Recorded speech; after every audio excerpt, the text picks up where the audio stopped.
Je m'appelle Pierre Gavignon, je suis le président d'une société qui s'appelle Steritech, qui est basée à Saverne. Steritech, c'est une société familiale qui existe depuis 1988 et notre métier, c'est d'étudier, de fabriquer et d'installer partout dans le monde des solutions de stérilisation et de pasteurisation pour les produits qui sont emballés.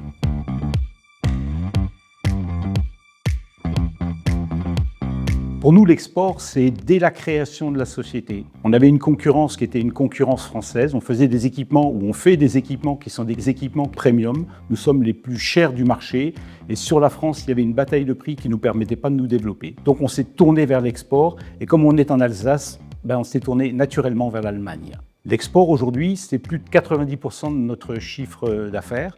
On a exporté dans 46 pays, on a prospecté dans une centaine de pays et on passe soit en direct pour tous les pays d'Europe en règle générale, soit on passe par un réseau d'agents qu'on a fini par se constituer.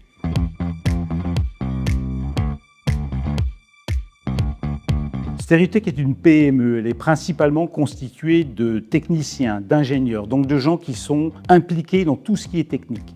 Notre faiblesse, c'est toute la partie administrative, tout ce qui est législatif. Et c'est pour ça que quand on se tourne vers l'export, il faut qu'on ait affaire à des spécialistes. Et c'est en ce sens-là qu'on travaille avec BPI France. Parce que BPI France nous amène tous les outils qui vont nous permettre de couvrir notre prospection, qui vont nous permettre de nous développer sans risque, nous accompagner d'un point de vue financier, mais aussi nous aider à lever tous les barrages normatifs et autres qu'on pourrait rencontrer. Donc pour nous, ça enlève, ça déverrouille en fait tous les risques possibles qu'on pourrait rencontrer sur notre passage. Et en ça, on ne pourrait pas faire de l'export si on n'avait pas l'aide de BPI France.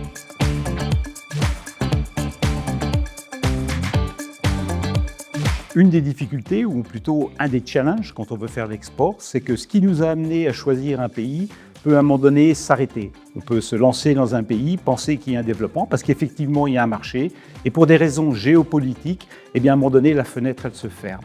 Ou alors, ça peut être pour des raisons humaines, parce qu'on n'a pas trouvé les bons interlocuteurs. D'ailleurs, quand on avait commencé le Mexique en 2014, on a travaillé avec un agent, mais il s'est avéré par la suite qu'on n'arrivait pas à rentrer de commande parce que les clients potentiels refusaient de travailler avec eux. Donc on a dû se retirer. On a dû sortir d'une clause de confidentialité qu'on avait avec cet agent. On a recommencé après, donc il faut savoir persévérer. Et suite à ça, on a remporté quelques victoires. Et aujourd'hui, on a vendu 19 machines. On a vendu pour 12 millions d'euros au Mexique. Et ça représente un des pays sur lesquels on exporte le plus.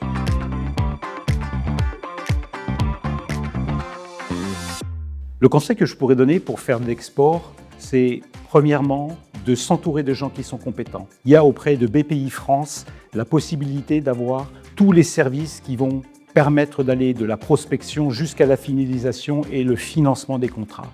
Ensuite, un autre conseil que j'aimerais donner, c'est cette capacité à s'adapter quand on va dans un pays, à respecter les gens, quelque part avoir de l'empathie pour les gens, parce que le commerce et le développement et plus tard les alliances qu'on veut nouer, elles seront énormément fonction du comportement qu'on a par rapport aux autres. Et ça, on ne l'apprend pas assez à l'école. Il faut avoir de l'empathie, aller au devant des êtres, être souriant et être capable de leur apporter quelque chose.